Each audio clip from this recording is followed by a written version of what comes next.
Hello guys, നമുക്ക് രാവിലെ അല്ലെങ്കിൽ എന്തെങ്കിലും കുട്ടികൾക്ക് എന്തെങ്കിലും പലഹാരം ഉണ്ടാക്കണം എന്നുണ്ടെങ്കിൽ അരിപ്പൊടി ഇല്ല എന്ന് എഴുതിയിട്ട് നിങ്ങൾ വിഷമിക്കണ്ട. റവ ഉണ്ടാവും. റവ ഉണ്ടെങ്കിൽ നമുക്ക് അടിപൊളി ഒരു പലഹാരം ഉണ്ടാക്കിയെടുക്കാം. ഇതാണ് ആ സംഭവം. ഇതൊക്കെ ഉണ്ടല്ലേ കേട്ടോ. അടിപൊളി ടേസ്റ്റാണ് കേട്ടോ. അതിന് നല്ല ടേസ്റ്റാണ്. വെറുതെ തിന്നാനും ടേസ്റ്റാണ്.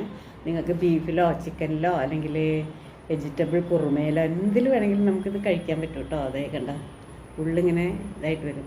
വേണമെങ്കിൽ ഇത്തിരി സോഡാപ്പൊടി ഇടാം. സോഡാപ്പൊടി ഇട്ടിട്ടുണ്ടെങ്കിൽ നല്ലോണം അങ്ങ് പൊങ്ങി വരും. ഇങ്ങനെ ശരിക്കും ഇങ്ങനെ പൂരിയൊക്കെ ഇങ്ങനെ നമ്മൾ ഹോട്ടലിൽ നിന്ന് മേടിക്കുമ്പോൾ ഉണ്ടാവില്ലേ, അതേമാതിരി തന്നെ വരും. പക്ഷെ ഞാനിതിൽ സോഡാപ്പൊടിയൊന്നും ഇട്ടിട്ടില്ല കേട്ടോ.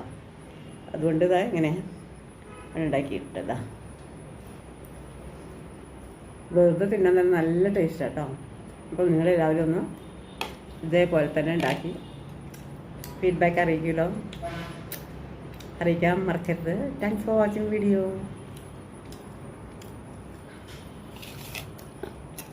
എന്തെങ്കിലും കൂട്ടി വെറുതെ തിന്നാം, പക്ഷേ എന്തെങ്കിലും കൂട്ടി കഴിക്കുമ്പോൾ അടിപൊളിയായിരിക്കും കേട്ടോ.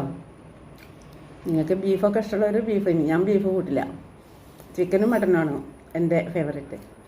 അപ്പോൾ അതൊക്കെ കൂട്ടി കഴിക്കാൻ അടിപൊളി ടേസ്റ്റ് ആയിരിക്കും കേട്ടോ. അപ്പോൾ ഒന്ന് ട്രൈ ചെയ്ത് നോക്കണേ. 1.5 കപ്പ് റവ എടുത്തിട്ട് അതിൽ നന്നായിട്ടുള്ള തിളച്ച വെള്ളം ഒഴിച്ച് വെച്ചതാണ് കേട്ടോ. അത് നന്നായിട്ട് തിളച്ച വെള്ളം, വെട്ടി തിളയ്ക്കുന്ന വെള്ളം തന്നെ ഒഴിക്കണം. അതിന് ശേഷം ഈ തേങ്ങ 1 കപ്പുണ്ട് കേട്ടോ.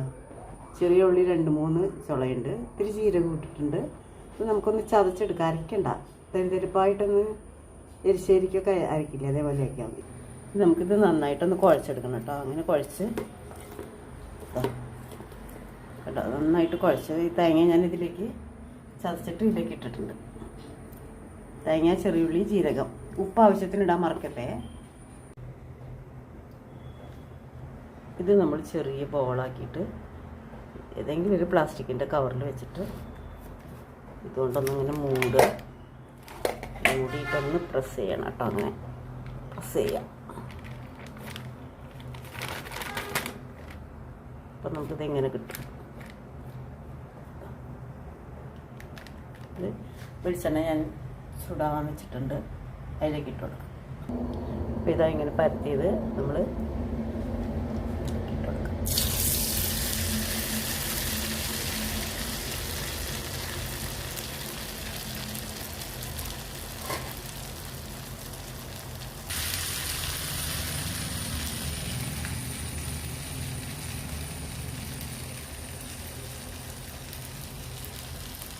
നമ്മുടെ പത്തിരി എന്നാണ്